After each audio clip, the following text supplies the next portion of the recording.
이런 거 알게 되면서 아내가 고통스러운 세상을 떠나서 행복한 곳으로 간다는 생각에 마음이 훨씬 가벼워졌다고 얘기를 했습니다. 내가 겪을 고통은 단지 하나의 짧은 체험이라는 생각에 삶을 대하는 생각과 자세가 긍정적으로 변하고 다가올 시련도 잘 극복할 수 있으리라는 자신감이 생겼다, 이런 메일을 어떤 남성분이 제게 보내준 적이 있습니다. 잘 아시는 것처럼 소크라테스는 젊은이들을 현혹시켰다는 이유로 이제 사형 선고를 받게 되죠. 친구들이 이제 국외 탈출도 권하지만 소크라테스는 죽음이라고 하는 건 영원히 육체에서 분리돼 해방되는 것으로 봤기 때문에 오히려 죽음에 대한 궁금증으로 커다란 신비의 문 앞에 서 있고 흥분으로 가슴이 떨리고 미제의 멋진 여행을 떠나는 기분이라는 죽음감을 갖고 있었기 때문에 친구들의 국외 탈출 권유를 물리치고 기꺼이 독배를 마시고 세상을 떠나게 됩니다. 아까 전 시간에도 말씀드렸던 이 헨리 데이비스 소로우는 죽음이 다가오면서 누이 동생이 읽어주는 책을 읽고 있었다고 하는데 눈을 감기 전에 남긴 말은 바로 이 말이었습니다. 이제야 멋진 항해가 시작되는군 하고 눈을 감았다고 하는데, 자, 죽음을 바라보는 시각은 크게 세 가지로 볼 수가 있겠습니다. 하나는 아무것도 없는 거죠. 무의 심연으로 빠지는. 또 하나는 이 제도권 종교에서 얘기하는 구름 위에서 끝없이 하프를 뜯고 있는 이런 천국, 또는 기독교에서 얘기하는 유황불 지옥이나 또 불교에서 얘기하는 108가지가 넘는 지옥, 영혼을 맷돌에 넣고 갈고 있는 장면인데요. 이런 거로 보는 관점이 있고, 세 번째가 바로 이런 헨리 데이비스 소로우가 얘기한 것 같은 이런 크루즈 여행을 떠나는, 이렇게 보는 중간이 있겠습니다. 그래서 바로 전 시간에 죽음과 관련해서 일어나는 중요한 영적인 현상인 근사체험, 또 삶의 종말 체험, 이런 걸 통해서 이거 자체가 사후생의 증거다, 이렇게 얘기하는 학자들도 있지만은 이거는 아마도 이 입구까지 인도해주는 체험이라고 볼 수가 있겠습니다. 입구라면 그 안이 분명히 있을 텐데 이걸 알 수 있는 게 이제 이런 사후통신, 그리고 이런 것들입니다. 여기에 대해서 다시 또 설명을 드리기로 하고요. 사후통신이라고 하는 거는 이 세상을 떠난 가족이 가족들한테 뭔가를 메시지를 보내는 이런 현상을 얘기를 합니다. 독일의 철학자 칸트는 이렇게 얘기했는데, 인간의 도덕윤리가 성립하려면 사후생이 있다까지는 얘기 안 하고 수위를 좀 낮춰서 사후생의 존재가 요청이 된다, 이런 말을 했고, 융도 이런 얘기를 했습니다. 사람이 사는 동안 사후생에 대해 이야기까지, 또한 최소한의 개념을 가질 정도로 되기까지 최선을 다해야 된다. 그렇게 못했다는 건 아주 결정적인 손실이다, 이런 얘기를 했는데, 처음에 이런 문장을 접하면 이게 무슨 뜻인가 하실 텐데, 아마 강의를 다 듣고 끝날 때쯤 되면 이게 그런 의미에서 이런 말을 했다 하는 거를 아마 충분히 이해를 하실 수 있으리라 생각합니다. 이거는 어느 분이 자신의 경험을 올려줬는데요. 처이모부의 장례식장에서 경험했던 체험입니다. 다른 친척들하고 술을 주거니 받거니 하다가 자기는 술이 약해 조금만 먹고 있었는데 갑자기 누군가 자기 뒤통수를 쓰다듬고 있는 느낌이 들어서 뒤돌아봤는데 아무도 없었고, 혹시 또 바람이 불었나 해서, 근데 갑자기 실내 바람이 불 리는 없었고, 그래서 아마 이 처이모부와 평소에 좋은 감정을 갖고 있었는데 그런 안타까운 심정 때문에 아마 죽은 처이모부가 이런 뭔가 타치를 해온 게 아닌가, 이렇게 생각을 한다는 거죠. 자, 이 사후통신은 After ADC에서 After Death Communication이라고 얘기를 하는데, 미국의 빌 구겐하임이라는 사람이 7년간 미국의 전역 2,000명 이상을 상담해서 3,000개가 넘는 사례를 조사를 했습니다. 이분이 조사한 바에 의하면 미국인의 약 20%가 5천만 명이 넘는 사람이 이런 사후통신에 대한 경험을 갖고 있다고 하는데, 이건 뭐냐면은 어떤 사람의 죽은 가족이나 친구가 직접적이고 자발적으로 접촉을 할 때 일어나는 영적인 체험, 이렇게 얘기합니다. 어떤 영매를 통한다든가 최면술이나 종교일 이런 걸 통하지 않고 직접적으로 전해지는 통신을 얘기하는데, 이 사람은 12가지 방식으로 나눴습니다. 일부만 소개해드리면, 지각적 사후통신은 고인의 영혼이 바로 옆에 있음을 직감적으로 느끼는 거. 청각적 사후통신, 영혼의 목소리를 듣는 경우도 있고, 촉각적 사후통신, 바로 앞에 소개해드렸던 그 사례처럼 가볍게 치거나 어루만지거나 키스나 포옹, 이런 게 느껴지는. 또 후각적 사후통신은 고인과 관련된 어떤 냄새, 고인이 즐겨 쓰던 향수나 꽃향기 이런 게 갑자기 맡아지는 이런 경우를 얘기를 한다고 합니다. 이게 또 여러 가지 방식을 얘기를 하고 있는데 이분은 이걸 조사해서 2005년도에 미국 버지니아에서 열렸던 국제근사연구학회에서 이걸 발표하기도 했습니다. 이 학회는 1980년경에 창립이 돼서 매년 며칠씩 연례 학술대회를 열고 있죠. 이번 이제 고3 아들이 갑자기 그 세상을 떠났는데 아들이 떠나고 나서 얼마 있다가 아들이 평소에 그 커피 원두를 진하게 내는 걸 좋아했다고 하는데 아들 방 쪽으로부터 이 커피 향이 진하게 나기 시작했다는 거죠. 밤 11시 반부터 새벽 5시 정도에 걸쳐서. 근데 자기만 이 커피 향을 맡은 게 아니라 남편하고 자녀 둘도 똑같이 커피 향을 맡을 수가 있었다고 합니다. 그 시각에 갑자기 주변에서 뭐 커피를 끓이는 데도 없고 그 사흘째 이런 발생하고 있다 이런 소식을 보내준 적이 있는데요. 그래서 이분이 또 죽은 아들 생각하면서 사랑한다, 미안한다, 내가 잘 있는 걸 보여줘, 증명해줘 했더니 어느 날 관악산 산행 후에 이런 하트 모양의 구름을 봤다고 합니다. 이거는 이 그 구름 모양이 조금 깨진 건데요. 그야말로 지금 하트 모양의 구름이 있는 것을 볼 수가 있습니다. 자주 사용된 게 나비죠. 나비가 보통 나타나지 않을 장소에 나비가 나타난다든가 무지개가 뜨지 않을 곳에 무지개가 뜨고 이런 방법을 통해서 고인이 내가 잘 있다는 걸 가족들에게 알려주는 그런 걸 얘기를 합니다. 요즘엔 또 많이 한 게 그 현관 센서 등의 오작동이죠.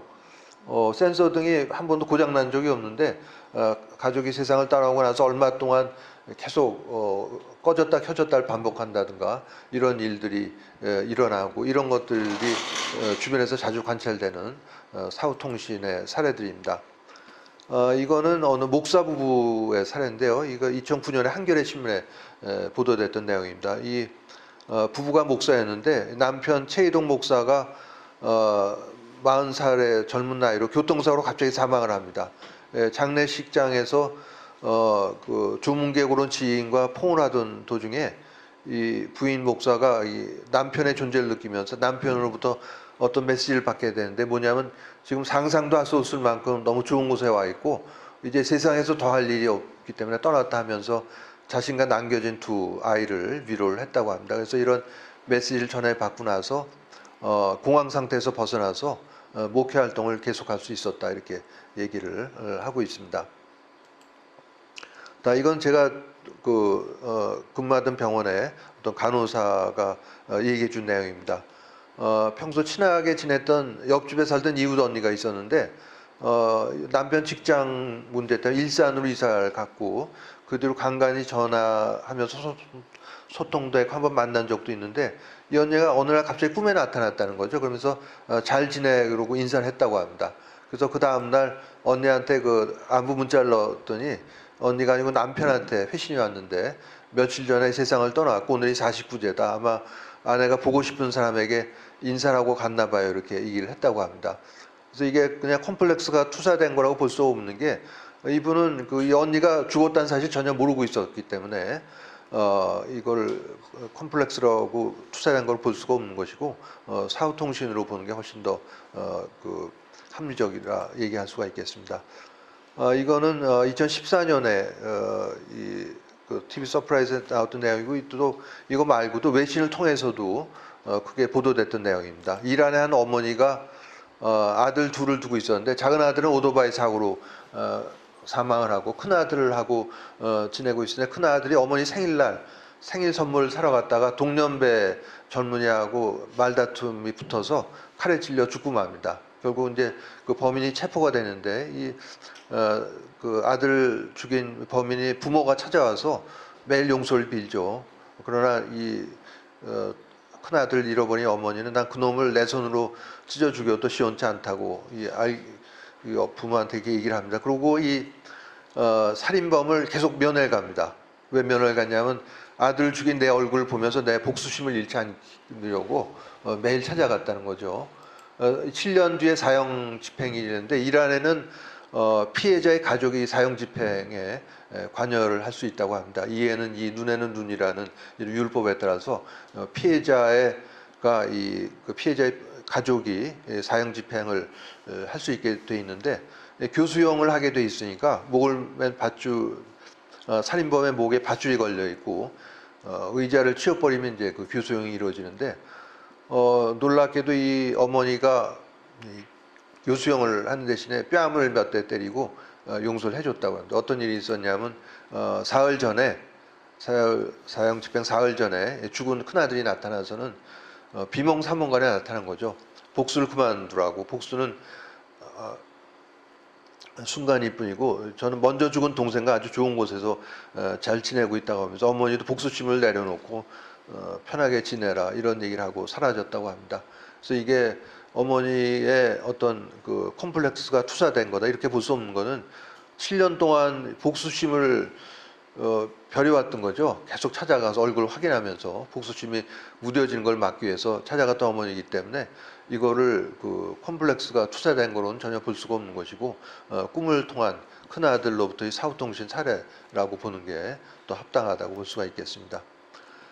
이거는 이 1967년에 야곱신문이라는 전문지에 기고된 내용입니다. 저승에서 전해온 소식이라는 내용이었는데 이거 67년이면 벌써 55년 전이니까 이런 거는 벌써 이제 사람들의 기억에서 사라질 텐데 이게 다시 알려지게 된 건 2009년에 성승모라는 정신과 의사가 정신 맑은 세상이라는 컬럼을 게재하면서 이 사례를 다시 발굴했는데 주인공은 늑막염 치료를 받아왔지만은 형편이 어려워서 당시에 무슨 건강보험 같은 게 없었을 때니까 치료비 내지 못해서 걱정하다가 뇌졸중으로 갑자기 사망한 부인이 주인공입니다.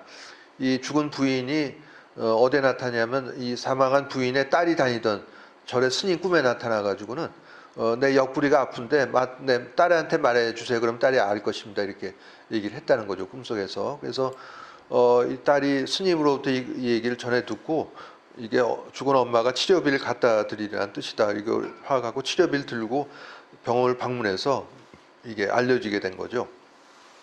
이 절의 스님은 뭐 치료비고 뭐고 전혀 전후좌우 사정을 전혀 모르는 사람인데 이런 꿈을 꾸고 이걸 그냥 전달해 준 건데 이걸 익히고 한 사람은 의과대학 교수입니다.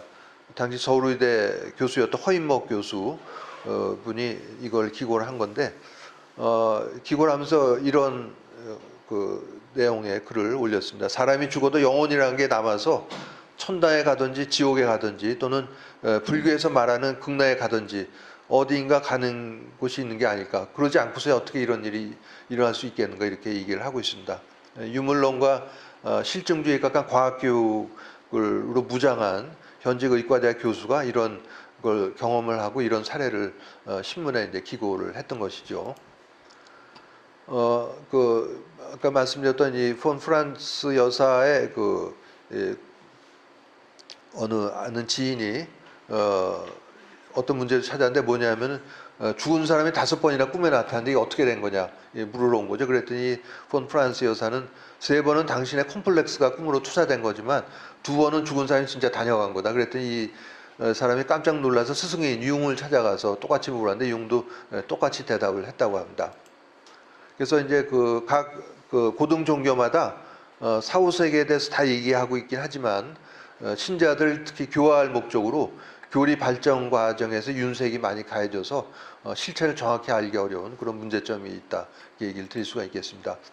자, 이런 비유를 한번 해볼 수가 있겠습니다. 어느 지구에서 멀리 떨어진 어떤 행성에서 지구를 알아보기 위해서 탐사대를 파견하죠. 탐사대가 첫 번째 도착한 데 남극입니다. 남극을 탐사하고 나서 돌아가서 1년 내내 얼음이 얼려있고 무지하게 추운 데다 보고를 했겠죠. 두 번째 탐사대는 아프리카에 도착을 합니다. 얼음 같은 거 없고 1년 내내 무지무지하게 덥다. 세 번째 탐사대는 우리나라 같은 사계절이 있는 온대지방에 와서 보고를 하죠. 그럼 탐사대마다 하는 얘기가 다르니까 이걸 누구 말을 믿어야 될지 곤란할 텐데 그러나 탐사대가 하는 얘기는 달라도 공통 분모를 찾으면 되겠죠. 그게 바로 남극이든 북극, 아프리카든 우리 같은 온대지방이든 사람이 마실 수 있는 물이 있고 숨 쉴 수 있는 공기가 있고 햇빛이 있다. 이거는 어딜 가도 공통적인 거기 때문에 이걸 이제 좀 찾아보자는 게 오늘 강의의 한 방법이 되겠습니다. 이렇게 사후세계를 추정할 수 있는 몇 가지 방법이 있습니다. 죽어보지도 않고 어떻게 죽음 뒤를 알 수 있겠는가 이런 말을 전가의 보도처럼 휘두르는 사람이 있는데 그렇지 않죠. 꼭 죽어보지 않아도 알 수가 있습니다. 우리가 1919년 3월 1일에 일어났던 3.1 운동에 참가하지 않았어도 오히려 그거 갖고 박사학위 논문 쓴 사람 더 잘합니다. 역사적 의익이 어떻고 그래서 당시 1919년 3월 1일에 거기에 참가해서 이 깃발을 흔들었던 사람보다 더욱 자세하게 알 수 있는 거죠.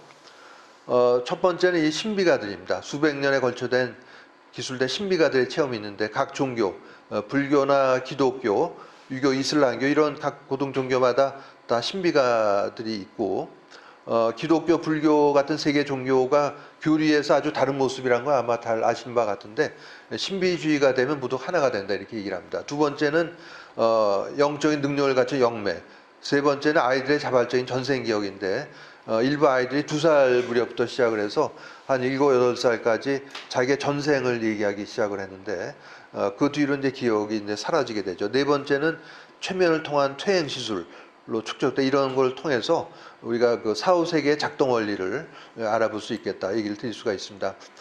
우리나라에서는 신비주의라고 이런 유명한 가수나 배우를 얘기를 하지만 신비주의는 이게 아니고 신비주의는 기존 종교의 도구마적인 교리를 거부하고 스스로 궁극적인 실제와의 조를 꾀하는 이런 걸 신비주의라고 얘기를 하는데 이 정신분석가인 에리 프롬은 이렇게 얘기했습니다. 기독교가 수백 년 동안 권력과 결탁하면서 부패해갈 때 그래도 그 명맥을 이을 수 있었던 게 기독교 내부에 신비주의를 추정하는 수도사들이 있었기 때문에 가능했다고 하면서 신비주의야말로 종교의 백미고 에센스 또 신비가 신비주의자야말로 종교가 진정으로 추구해야 되는 초월과 명상을 영성을 쫓는 사람들이다 이렇게 강조를 하고 있습니다. 대표적인 신비주의자가 엠마누엘 스웨덴볼인데요.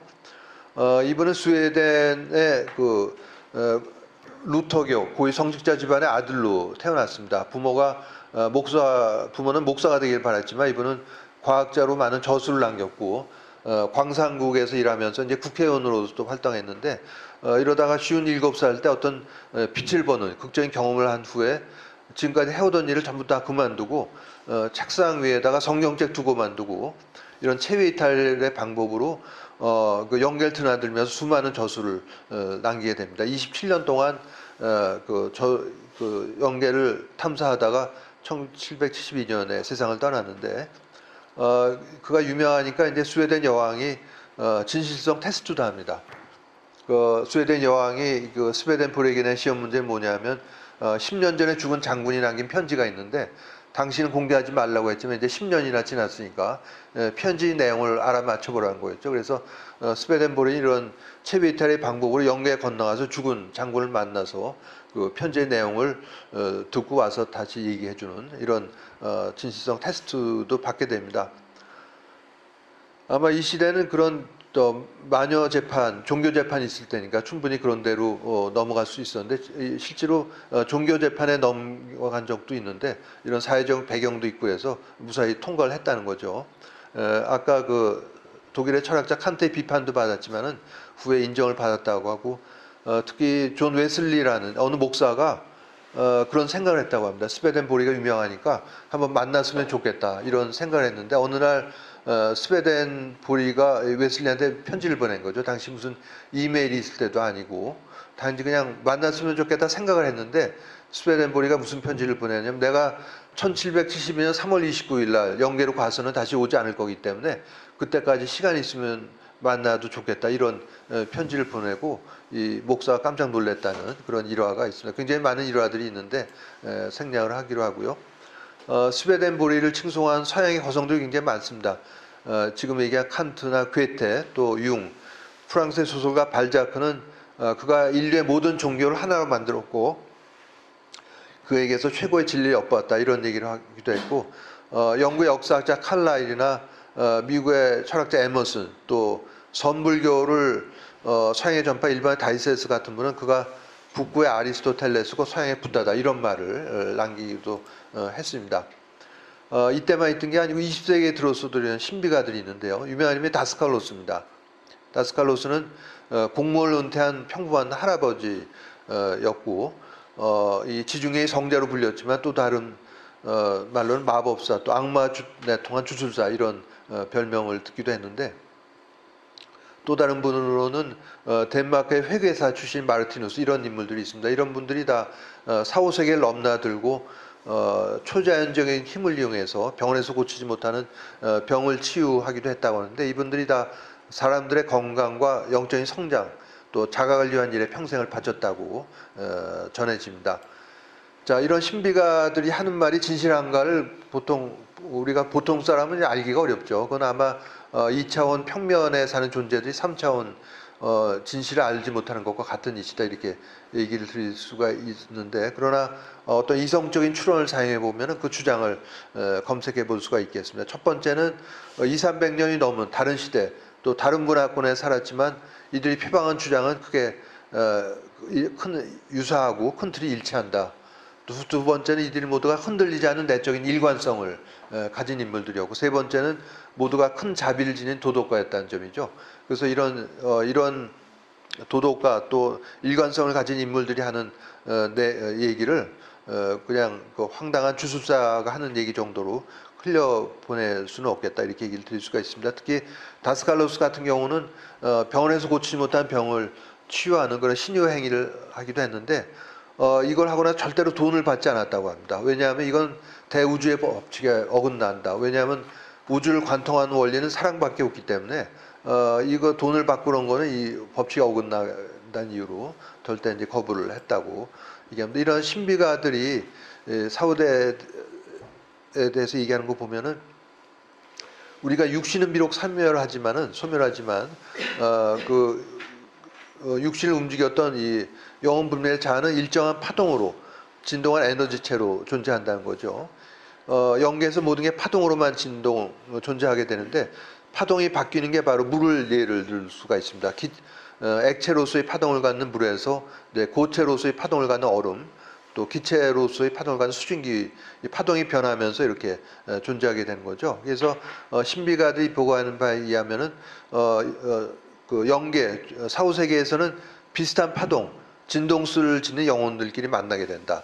유유상종의 법칙이 존재한다고 얘기를 하는 거죠. 그래서 이 천국이라고 하는 거는 타인에 대한 사랑으로 충만한 영혼들끼리 또 모여서 이걸 하게 되고 또 지옥이라고 하는 건 증오 질투로 가득 찬 영혼들끼리 모여서 이걸 한다고 하는데 종종 받는 질문이 천국과 지옥이 있느냐 이런 질문을 종종 받는데 저는 있기도 하고 없기도 하다 이렇게 얘기를 합니다. 없기도 하다는 거는 제도권 종교에서 얘기하는 것처럼 천국 지옥 둘로 딱 갈라서 어디 갈 수가 있는 그런 상황이 아니라는 거죠. 오히려 이런 자기가 비슷한 자기 수준에 맞는 그런 영혼들끼리 모이게 되는 거기가 이제 사후세계다 이렇게 얘기를 할 수가 있습니다. 자, 이게 둘로 딱 갈릴 수 없는 거는 이 예를 통해서 볼 수가 있는데요. 스틸 라이프라는 우리나라에서 몇 년 전에 방영된 영화가 있습니다. 이 주인공은 런던 시청의 공무원인데 이 사람이 하는 일은 고독사를 처리하는 일을 합니다. 이게 고독사는 뭐 그 가족도 없고 할 테니까 대충 처리할 텐데 이분은 그렇지가 않고 고인의 모든 행적을 조사해서 그 사람이 뭐 어떤 종교를 갖고 있었는지 이걸 다 해가지고 그 사람의 종교에 맞춰서 장례식도 치러줍니다. 장례식 조문객 이 사람 혼자 참여하고 했죠.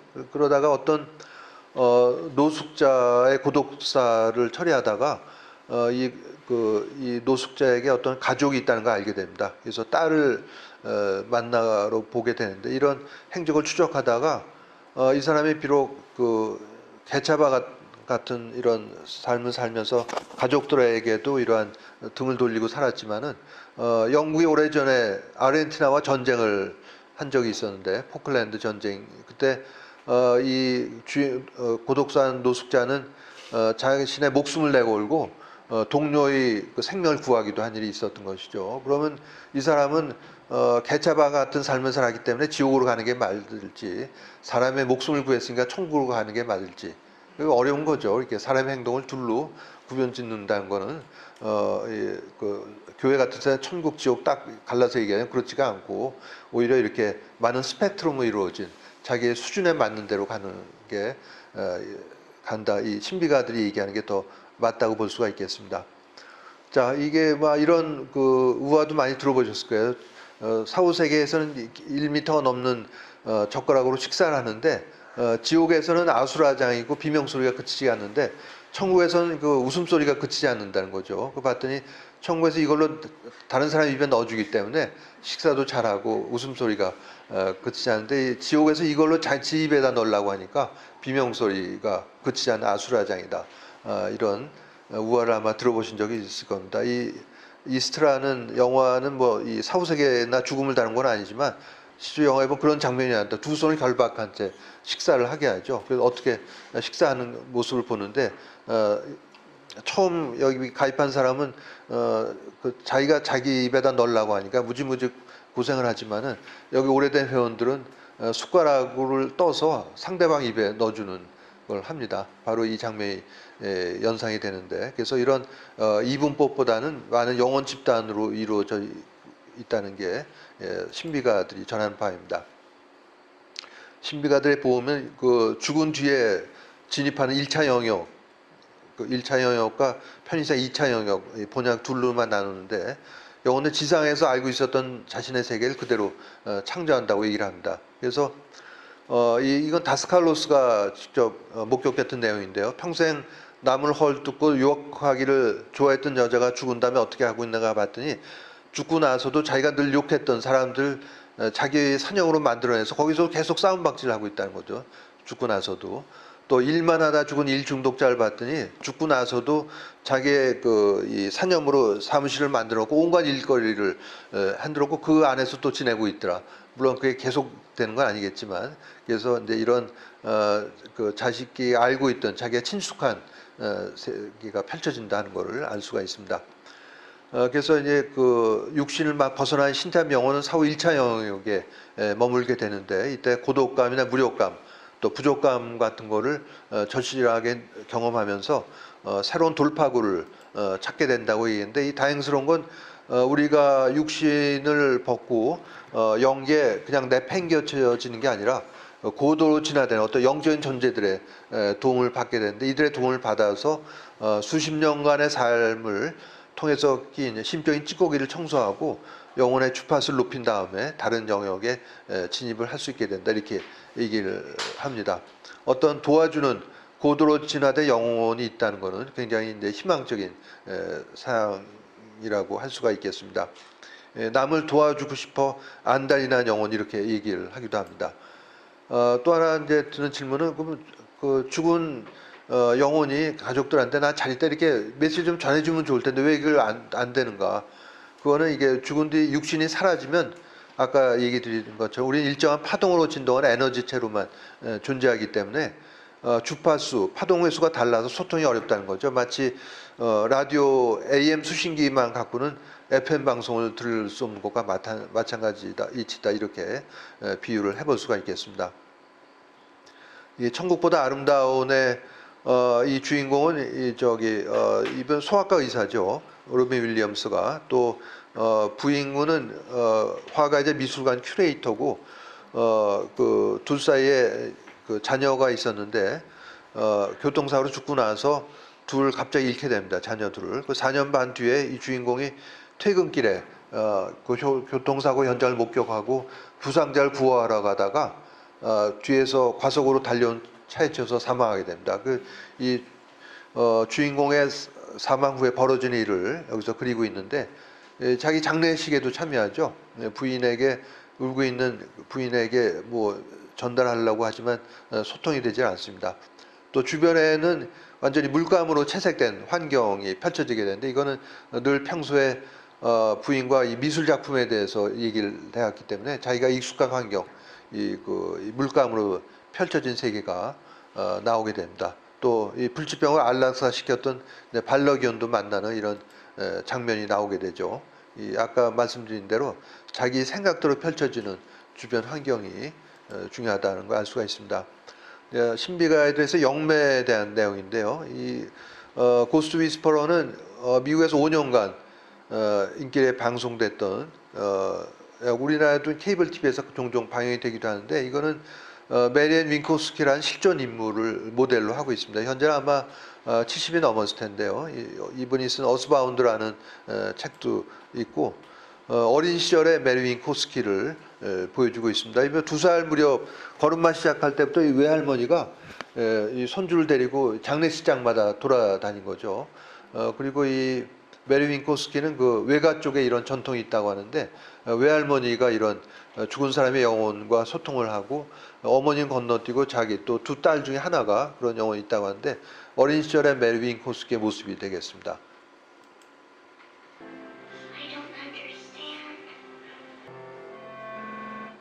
이 메리 윙코스키는 미국 경찰하고 FBI로부터 이 범죄 사건 용의자로 지목을 받은 적도 있다고 하는데 왜냐하면 사건 현장에 있지 않고서는 알 수 없는 이런 내용들을 전했기 때문인데 윙코스키는 그냥 그건 그 범죄 사건에 연루된 죽은 사람의 영혼이 해주는 얘기를 자기는 전했을 뿐이다 얘기를 합니다. 실제로 여러 가지 해결되지 않았던 사건을 여러 경찰과 FBI와 협력해서 해결했다고 하기도 합니다. 자, 이런 영매에 관한 이 타이타닉호와 관련된 내용인데요. 1912년에 타이타닉호가 침몰하면서 1514명이 사망을 합니다. 그때 사망한 인물 중에 하나가 윌리엄 스테드라는 영국 언론인인데 이분은 평소에도 심리현상, 무슨 교령술 이런 거에 대한 주제를 많이 다뤘다고 하는데 런던에서 뉴욕으로 출장을 가기 위해서 이 배를 탔다가 결국 이제 죽고 만 건데 생존자의 증언에 의하면 배가 아수라정으로 변해 대부분이 정신 못 차리고 우왕좌왕할 때 이 윌리엄 스테드는 흡연실에서 조용히 성경을 읽으면서 최후를 마쳤다고 합니다. 죽고 나서 이 죽은 스테드의 영혼이 여러 영매를 통해서 딸에게 이런 메시지를 전한 것이죠. 한 영매가 아니라 여러 영매를 통해서 동일한 메시지를 전달합니다. 어떤 내용이냐면 자기가 죽은 걸 처음 인식한 건 먼저 죽은 자기의 친구들을 여러 만났대라고 하면서 자기가 죽은 걸 깨닫고 나서 적잖이 놀랐다. 잠깐의 초조함이 지나고 한순간 내가 배웠던 모든 것이 평소에 이런 초심리 현상 이런 걸 많이 다뤘으니까 사실임을 확연히 알 수 있었고 영광스럽게 생각되었다 이렇게 얘기를 합니다. 그러면서 그 당시의 상황을 얘기를 해주는데 타이타닉호의 희생자들이 시신이 아래 바다에서 떠도는 동안에 육체에서 빠져나온 영혼들 한 장소에 모인 것으로 보였고 이 모인 뒤에 마치 한 플랫폼에 서서 빠른 속도로 수직으로 날아온 듯이 보였다고 얘기합니다. 그러면서 우리가 도착한 게 지구에서 얼마나 떨어진 곳인지 또는 얼마나 오랫동안 이 여행을 했는지 모르지만 매우 황홀하고 아름다운 장소에 도착을 했는데 지구 조건과 가장 비슷하고 외양도 지상을 닮았기 때문이라고 얘기하면서 이렇게 살던 곳과 비슷하게 환경이 이루어진 것은 갑자기 연결이 끊어진 거에 대한 불안을 해소시키는 것이다 얘기합니다. 그래서 도착한 뒤에 먼저 죽은 친척들의 환영을 받고 헤어졌다고 하는데 윌리엄 스테드의 경우에는 죽은 아버지가 일시적인 거처로 안내를 했다고 하는데 이게 새로운 도착한 영혼들이 를 위한 곳이다 이렇게 얘기를 하고 있습니다. 아까 얘기했던 스웨덴보리는 어느 날 영계에 갔을 때 보름 전에 죽은 스웨덴 국왕의 영혼을 만났는데 국왕이 이런 얘기를 했다는 거예요. 내가 두 눈으로 볼 수가 있는데 두 귀로 또 들을 수가 있는데 왜 내가 죽은 거냐. 자기가 죽은 걸 잘 모르고 있더라. 이런 얘기를 해줬습니다. 그래서 티벳 사자에서는 죽음이 임박한 사람이나 막 사망한 사람의 귀에다 대고 이런 걸 얘기를 해주죠. 당신이 이제 죽었다. 그렇기 때문에 가족과 재물에 대한 집착을 버리도록 해라는 내용을 끊임없이 계속 읽어줍니다. 자기가 죽었다고 해서 죽었다는 사실을 모르는 경우가 많기 때문에 어레이즈라는 영화에 보면 이 주인공은 산불을 끄는 비행기 조종사인데 오늘 산불 진화 도중에 동료가 위험에 처하자 동료의 목숨을 구해주다가 자신은 비행기 폭발 사고 죽게 됩니다. 즉사한 거죠. 죽고 나서 이 주인공 영혼이 거닐고 있는 장면이 나오는데 이게 바로 산불 현장에 나오게 됩니다. 평생을 산불을 끄는 일을 해왔기 때문에 죽고 나서 자기가 펼쳐지는 것은 산불 현장이 펼쳐지게 된 것이죠.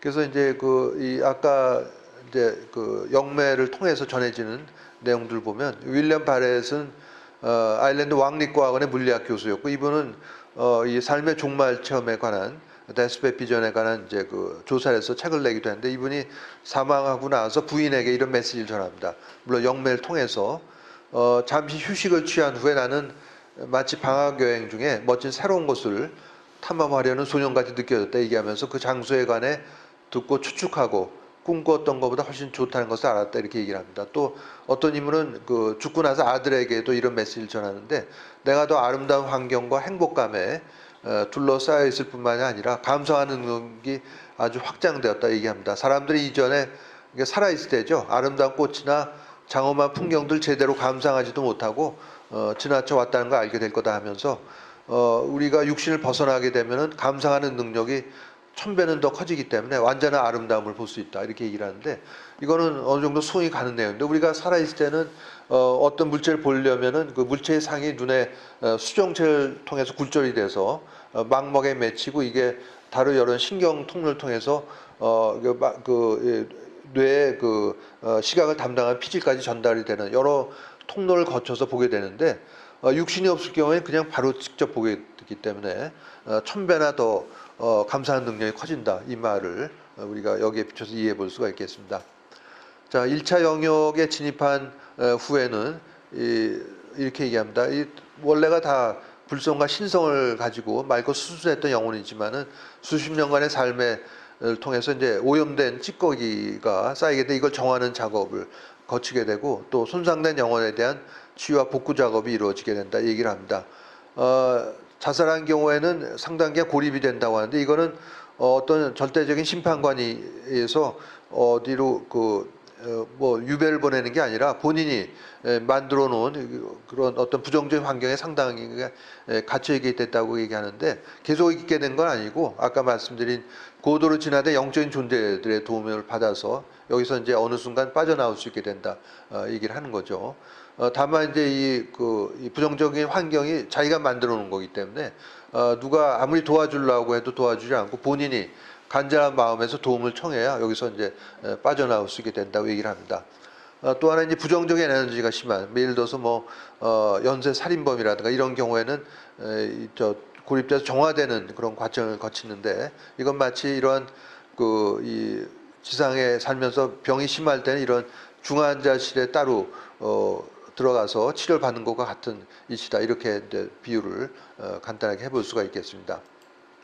자, 영계에는 뭐 이런 걱정이 없겠죠. 시험이나 취직 승진 걱정도 없고 뭐 대출금 갚을 걱정 또 은근히 기대되는 게 저도 이 아래입니다. 이 체중 빼야 되는 거, 혈압약 먹을 필요도 없고 암에 대한 걱정 이런 게 없는 게 영계에서 육신이 없으니까 이런 걱정을 할 필요가 없다는 게 영계에서 일가가 되고 또 이런 어떤 심판관이 있어 너 이따위 형편없이 살았냐고 야단치는 사람도 없다고 합니다.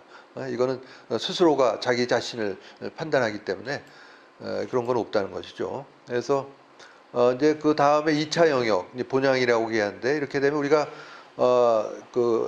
이전의 삶에 대한 리뷰를 하게 되는데 지나온 삶의 분석, 반성. 근데 이것도 또 혼자 하는 게 아니라 경험이 많은 고참 영혼의 도움을 받아서 이런 삶을 분석하게 된다고 얘기를 하는데 바로 직전의 삶뿐만이 아니라 우리가 무수한 많은 삶을 살아왔기 때문에 전생, 전전생, 이전의 생의 경험까지 다 분석하고 반성해서 통합하는 이런 과정을 거치게 된다고 얘기를 합니다. 또 향후 생애 계획이죠. 다시 태어나서 어떤 부모를 선택을 하고 어떤 인물로 태어나서 어떻게 살 건지 큰 윤곽을 세우게 된다고 하는데 그럼 다 누구나 다 재벌 2세의 삶을 기획하지 않겠는가 하는데 그건 우리 생각이고 육신을 갖고 있는 그런 육신이 없는 영혼은 생각이 다른 것이죠. 그래서 모든 영혼이 똑같냐? 그렇지 않다고 합니다. 영적인 성대에 무관심한 영혼은 이 가사 상태로 자는 듯이 있다가 카르마에 끌려서 그냥 끌려서 환생을 한다는 거죠. 살면서 조금도 이런 영적인 성장을 못하는 영혼들이 너무나 많다고 어떤 신비가가 이제 한탄을 한 바도 있습니다. 그래서 이제 영계라고 하는 거는 같은 생각 또 같은 진동수를 갖는 많은 영혼들의 공동체로 돼 있고 이들이 영원한 유대를 갖고 계속해서 집단을 이루어 살아가게 되는데 환생할 때 작별 인사가 여기서 다시 만나자. 나중에 죽은 후에 이런 작별 인사를 하고 헤어진다고 얘기를 합니다. 그래서 이런 앞으로 프리뷰라고 하죠. 어떤 부모를 만나서 어떻게 태어나고 어떤 형태의 몸을 갖고 태어날 건지 이런 것들을 계획을 하게 되는데 어린 영혼, 경험이 별로 없는 영혼은 아주 잘 짜여진 인생 계획을 선호하지만은 오래된 영혼이라고 하는 이 경험이 많은 영혼들은 좀 덜 구체적인 유도리가 많은 유연한 계획을 더 선호한다고 얘기를 합니다. 자, 그래서 이러한 우리가 지상에서의 삶은 하나의 학기라고 볼 수가 있겠는데 공부만 계속하다 보면 너무 피곤하니까 이제 방학해서 이제 쉬고 싶어지는 게 당연한 이치죠. 그러나 방학도 계속 놀기만 하면 또 어느 틈엔가는 뭔가 좀 더 배워보고 싶다 그런 욕구가 일어나게 되면서 또 계약을 하고 학기를 하게 되는 이걸 계속 반복하면서 결국 성장을 하게 된다. 그래서 우리 모두가 수십 년간의 지친 삶을 살다가 업보가 닿으면 몸을 받고 영계로 가서 육체가 없는 상태에서 쉬게 되는데 그래서 이제 아까 말씀드린 신비가 다스칼로스는 인간은 저승사자의 입맞춤보다 더 달콤한 키스를 맛본 적이 없으리라 이런 얘기를 했는데 이 문장만 보이게 뭔 소린가 할 텐데 이런 맥락에서 이 문장을 읽어보시면 아마 충분히 이해가 되시리라고 생각을 합니다. 자, 영매의 고충인데요. 이 영매가 인간이 갖고 있는 육신이 입을 통해서 뚜렷하게 얘기해 주는 게 아니기 때문에 어떤 핵심 단어나 상징 같은 걸 보여준 경우가 많다는 거죠. 그러니까 영국에서 태어나서 미국에서 활동하는 리자 윌리엄스라는 영매가 쓴 책에 보면 리자 윌리엄스에게는 빨간 장미가 어떤 생일을 뜻하지만은 자기 식대로 이 해석을 하면 안 된다는 거죠. 어떤 내담자가 왔을 때 내담자가 소통하고 있는 영혼이 어떤 빨간 장미가 보인다 얘기를 해주면은 내담자가 할머니의 영혼과 소통하려고 하는데 죽은 할머니 이름이 로즈였다 이런 걸로 맞다는 걸 확인하게 되고 또 다른 내담자는 빨간 장미가 보인다 이렇게 얘기를 해주면 이 내담자가 죽은 남편이 결혼기념일에 나한테 항상 빨간 장미를 선물하곤 했다 이런 걸로 소통하고자 하는 영혼이 맞는 영혼이라는 걸 이제 확인할 수 있게 된다 이렇게 얘기를 합니다. 자, 이게 리자 윌리엄스에게 어떤 오토바이 사고로 급사한 아들의 영혼과 소통하고 싶어하는 어머니를 위해서 이제 리자 윌리엄스가 이제 소통을 해주는데 죽은 아들이 전하는 메시지 이겁니다. 이 오토바이 사고가 나기 전에 커브에 있는 돌벽을 향해 날아가고 있었고 맙소사 아프겠다고 생각하면서 머리를 가리려고 했는데 그 다음 순간 내가 문 밖으로 끌어당겨지면서 나왔다 얘기를 합니다. 나는 날고 있었고 밑에서 자기의 육체, 영혼이 빠져나온 자기 육체가 탄 오토바이가 충돌한 걸 위에서 지켜보고 있었다는 거죠. 그래서 자기는 사실은 아무런 고통도 느끼지 않았다. 이런 죽은 아들이 전하는 메시지를 듣고 어머니가 크게 안심을 했다는 그런 내용이 전해집니다. 이 얘기는 이제 육신을 벗었을 때 느낌이 뭔가 이렇게 비유를 하기도 하는데요.